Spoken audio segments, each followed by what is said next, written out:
Caroline Lorrain-Bocage. Oui, allô. Salut. Merci d'être là. Merci à toi.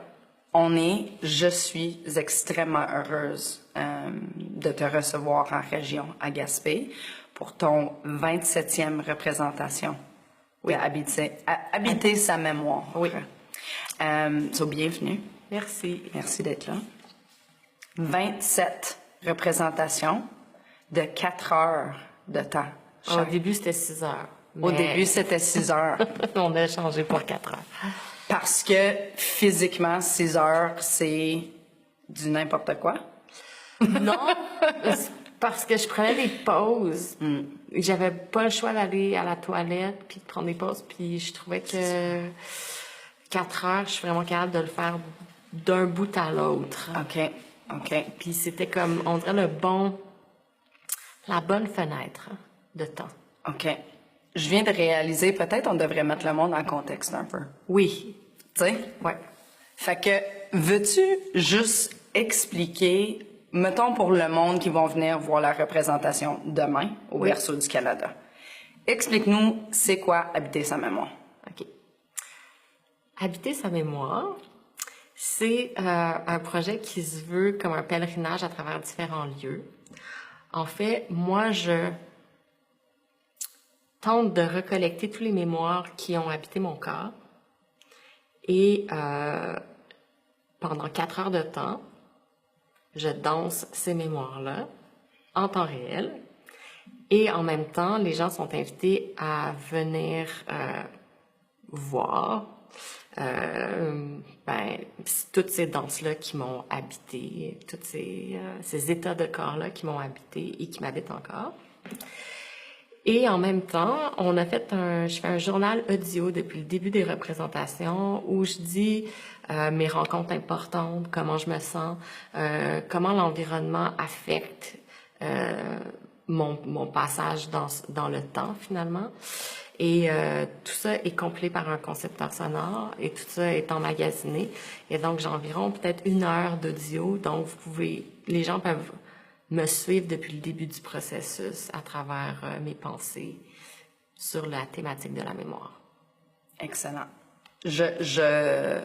J'aimerais dire, pour ce que ça vaut, que c'est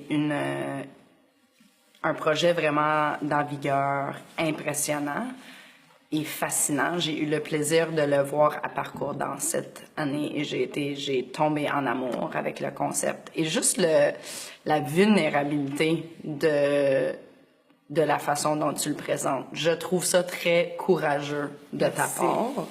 Fait que félicitations. Merci. Juste un petit point de peut-être précision. Oui. Quand tu parles de habiter les mémoires qu'il y a dans ton corps, est-ce que c'est l'entièreté des mémoires de toute ta vie et au-delà de ça, peut-être des mémoires anciennes que tu as reçues de autre part, ou est-ce que c'est des mémoires de la représentation spécifique que tu parles, du projet? Du projet. Il y a les deux, en fait. OK. Ma matière première, c'est d'essayer de générer les mémoires physiques de mon corps, mais ces mémoires physiques-là, en fait, ils se sont aussi accumulés à travers les représentations. Donc, parce que j'ai eu des expériences qui m'ont marqué dans différents lieux, ça devient aussi mon matériel de base pour travailler sur la mémoire. Donc, c'est un amalgame des deux. C'est je trouve ça fascinant. Une autre question qu'on jasait tantôt, puis on n'a pas eu la chance de répondre. Pourquoi habiter sa mémoire et non habiter ma mémoire? Parce que ma mémoire, on dirait que c'était comme trop refermé sur moi-même. Sa mémoire, c'est comme... J'ai ma mémoire personnelle et je pense qu'on partage aussi une mémoire collective. Puis c'était ça l'idée de danser dehors aussi. C'est que cette mémoire-là, elle se partage. Puis parce qu'elle se partage, elle crée un autre point d'ancrage pour une autre mémoire. Parce que ce qui a été ma découverte, c'est que quand quelqu'un me regarde aussi, ça crée un moment d'ancrage dans le temps. Parce que tu peux danser plein de choses, mais c'est difficile après ça de pouvoir reconnaître le fil du temps, de pouvoir attraper. Mais quand il y a quelqu'un qui te regarde quand tu le fais, ça cristallise le moment. Puis ça fait en sorte que ça s'inscrit, on dirait, dans une autre partie de ton cerveau. Ça passe dans ta mémoire à long terme au lieu de rester dans ta mémoire à court terme. Donc, c'est comme si c'est une mémoire qu'on partage, moi personnellement et avec tous ceux qui ont regardé la performance. Et par rapport à ça, quand tu fais une présentation de 4 heures, mettons, si je comprends bien, beaucoup de ton approche, c'est vraiment d'être physique et de laisser le corps suivre un peu sa route. Oui. Est-ce que par la suite de ta représentation, tu te rappelles des 4 heures qui viennent de se passer? Ou est-ce que c'est vraiment comme un fil de mouvement? Ah, j'ai des points d'ancrage. OK. Ben, c'est ça, le public m'aide beaucoup, l'environnement m'aide à m'ancrer aussi. La fatigue. C'est sûr qu'il y a différents points d'ancrage, puis il y a des moments que je vais qui vont être difficiles à attraper, que je vais plus oublier, puis il y en a d'autres qui vont être très, très, très limpides. Y avait-tu, à un moment donné, la possibilité d'intégrer du vidéo aussi dans ton projet? Parce qu'en ce moment, c'est vraiment du vécu dans le moment et aussi avec l'ancrage audio pour le public. Y avait-tu du vidéo dans le processus créatif? En fait, au début, on voulait partir de data aussi, fait que j'avais des senseurs, mais ça, ce côté-là a été évacué. Mais il y a une caméra au-dessus de la boîte qui me filme en temps réel, auquel on a accès en même temps. Okay. On a le décompte aussi, on a le nombre de temps que j'ai passé dans la boîte depuis le début du projet. On a le nombre de représentations. Fait que là, à la fin, je devrais être rendue à 103 heures. Là. Je suis comme à 99 heures, à peu près. Incroyable. Et côté, pour peut-être les athlètes ou le monde qui sont plus intéressés par rapport au côté physique, 4 heures de mouvement de fil, c'est pas rien, là. As-tu des entraînements spécifiques auxquels tu adhères pour pouvoir travailler de cette façon-là? Je dirais que j'ai beaucoup travaillé dehors. J'ai jamais répété cette pièce-là dans un studio. Okay. Parce que l'important aussi, c'est de m'acclimater à la température ambiante. Ça, c'est vraiment important je dirais que c'est plus difficile de le faire dans le froid que dans le chaud, à date, parce que dans le chaud, tu peux ralentir le rythme. Ouais.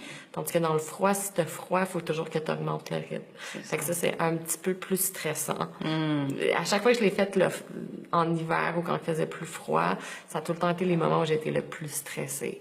À Parcours Danse, il faisait froid quand même. Oui, mais ça allait parce que mais c'est sûr qu'il y a des moments où tu bouges pour bouger juste pour survivre. Oui, c'est ça. C'est la différence. C'est que dans le froid, tu vas bouger pour survivre. Dans le chaud, si t'es fatigué, tu peux faire du minimalisme. Oui. C'est tellement intéressant. C'est un des premiers projets, je pense, auxquels j'ai été témoin qui, justement, avait tellement de... Parce que tu as quand même un vocabulaire et des cues pour... Oui, j'ai un vocabulaire. Oui, mais il y a quand même beaucoup de facteurs qui peuvent venir intervenir dans le processus de chaque représentation. Oui. Justement, on jasait tantôt et tu expliquais l'utilité ou l'importance du carré. Ça, de la scénographie. Oui, je trouvais ça intéressant. Mais pour moi, c'est important que je puisse faire cette performance-là en tout lieu, mais en même temps que c'est important de délimiter l'espace parce que je suis dans l'espace public, donc je considère que je suis intrusive et que ça, c'est mon espace, puis que le public est dans un espace... comment je veux dire, sécuritaire, où ils peuvent me regarder à leur guise, je vais pas sortir de mon carré, je vais pas leur demander d'interagir. T'sais, ils ont complètement la liberté de pouvoir m'observer, puis de rentrer dans mon intimité, mais je vais pas aller nécessairement vers eux pour chercher une interaction. Si nos regards se croisent, ils se croisent, mais... pour moi, c'est important qu'il y ait ce respect-là. Puis en même temps, moi, j'ai besoin d'avoir aussi mon espace. Si je vais être capable de livrer quelque chose, j'ai besoin de savoir qu'on va pas rentrer dans mon espace de scène, mettons. C'est comme créer le 4e mur de façon tridimensionnelle, comme tu dis. C'est ça, je trouve ça super intéressant. Est-ce qu'il y a eu au courant parce qu'on est rendu au 27e représentation, ce qui est vraiment impressionnant, je trouve. Y a-tu eu des moments inattendus avec du monde qui ont franchi ou oui, ça arrive tout le temps. Ouais, hein? Du monde qui rentre dans le carré puis qui commence à jiguer avec toi? Pas de jiguer, mais quelqu'un qui regarde son téléphone cellulaire puis qui a pas vu qu'il y avait un carré. Ça arrive. Non, hein? Ben oui, souvent. Et toi, à ce moment-là? Ben, moi, en fait, souvent, les gens, ils sont comme, ils s'en rendent compte après parce que, comme ils risquent de trébucher parce qu'il y a quand même un carré. En tout cas, je pense tant mieux. Mais mettons, il y a des enfants, des fois, qui sont rentrés, puis moi, je leur laisse l'espace, puis moi, je sors. OK. T'as fait le choix de me retirer, puis que quand eux, ils veulent, ils rentrent dans le carré. Ben, quand ils ressortent, je rentre dans le carré. OK. Mais je dirais que il y a beaucoup aussi qui est lié à la culture. Comme dépendamment des pays où je l'ai fait, les gens ou des régions, l'attitude est vraiment différente. Y a-tu eu une région ou une représentation en particulier où tu t'es senti vraiment déstabilisé complètement? Ou peut-être déstabilisé, c'est pas le bon mot, parce qu'on veut pas non plus dire pas négatif, mais peut-être y a-tu eu une représentation où t'as vraiment vécu de quoi de marquant ou d'inattendu, peut-être? Oui. Ben, je dirais que l'expérience qui m'a le plus chavirée, ça a été quand j'étais à Séoul pour 3 représentations à cause de la densité de population, donc le nombre de gens qui étaient autour de la boîte, qui était assez impressionnant, et aussi le respect par rapport à ce que j'étais en train de faire. Et j'étais dans une place publique où il y avait énormément de chaos, puis autour de moi, il y avait vraiment un cercle de silence puis d'attention. Puis ça, j'en ai des frissons. Ça m'a vraiment touchée. Oui. Et à chaque représentation, les gens comptaient 10, 9, 8, 7, 6, 5, 4, 3, 2, 1 jusqu'à la fin. À la fin, non! Oui. Ça, c'est le seul endroit où ça est arrivé. Puis à chaque représentation, ils l'ont fait. Oh my gosh! As-tu pleuré? Moi, j'aurais braillé, je pense. Oui, puis il y avait des gens qui m'attendaient puis qui me prenaient dans leurs bras. Puis j'ai des gens qui sont restés 4 heures. Vraiment? Oui, mais ça, c'est arrivé en Allemagne qu'il y a des gens qui sont restés 4 heures. OK. Mais, Puis ça, est-ce que tu penses qu'il y a un part de ça par rapport à la médiation culturelle, qu'ils s'attendaient à voir une représentation de 4 heures, alors c'était pas du monde de passage, c'était vraiment du monde qui s'était dit, il y a une représentation, puis on va aller le vivre au complet? Ben, je pense qu'il y a de la façon dont c'est annoncé, dont c'est communiqué, ça faisait partie d'un festival, donc c'est assez clair. Je pense aussi qu'il y a quand même une culture du buto en Asie que nous, on n'a pas.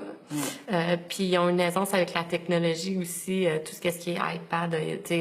En fait, on a accès à des iPads où on voit des images de mes anciennes représentations aussi avec les écouteurs. Puis ça, les gens étaient très à l'aise à manipuler. OK.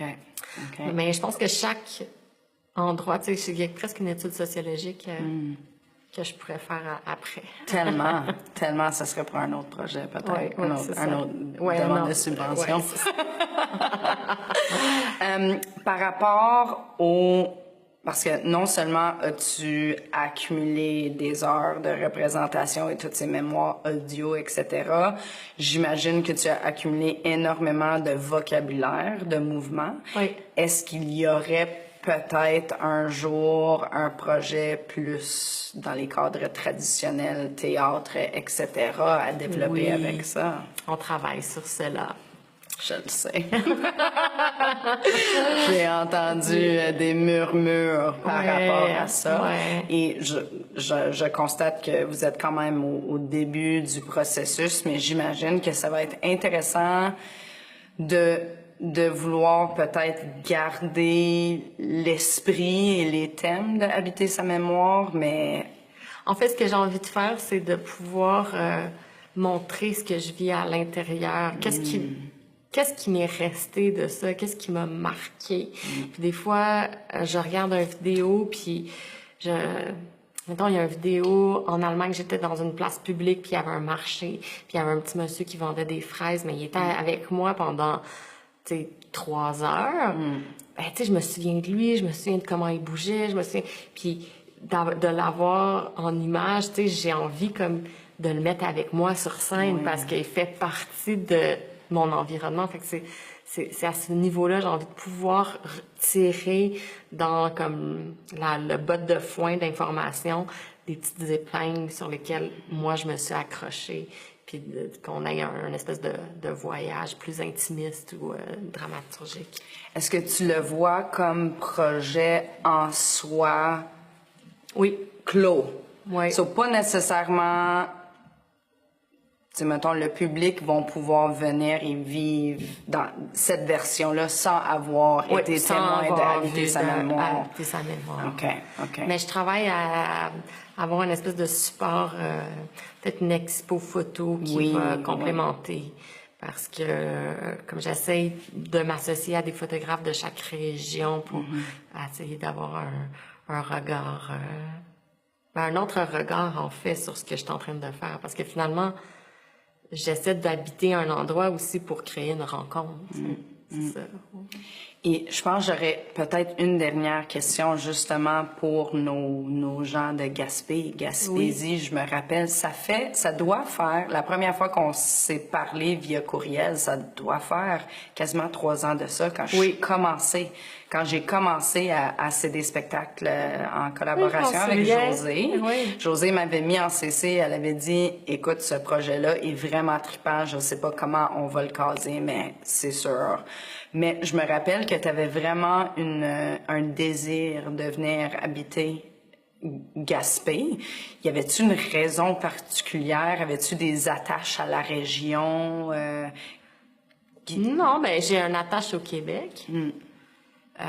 J'ai beaucoup voyagé dans le Québec, mais je pense que chaque lieu a tellement sa particularité juste par rapport à son infrastructure, la densité, puis ça, ben ça affecte le corps automatiquement, ça affecte l'information qui va surgir. Donc, c'est sûr que j'ai jamais dansé à côté de l'eau. Fait que là, oui, c'est ça. Donc, juste ça, c'est... On en a beaucoup de ça ici. Oui, c'est ça. Ben, l'eau, les montagnes, tu sais, c'est des choses qu'on peut pas acheter, qu'on peut pas recréer dans un studio. C'est clair. Fait que c'est un peu la même chose que la mémoire. Tu sais, si tu l'as pas vécu, cette expérience-là, tu peux pas la rattraper, tu peux pas la gagner. C'est pas en regardant une vidéo de Gaspé que je vais avoir l'expérience de ce que c'est Gaspé. Je comprends. Ben, c'est magnifique et merci tellement d'avoir pris le temps non seulement de jaser avec moi, parce que ça me passionne les enjeux créatifs, le processus créatif de chaque, mais aussi l'atelier que j'ai trouvé absolument magnifique. Les participantes aussi, je sais, ils sont sortis d'ici avec un vécu vraiment différent. Alors, merci de ça. Et demain, au Berceau du Canada, de 3 à 7 heures, 3 heures à 7 heures. On y sera à la rencontre pour habiter ta mémoire et notre mémoire. Parfait. Merci.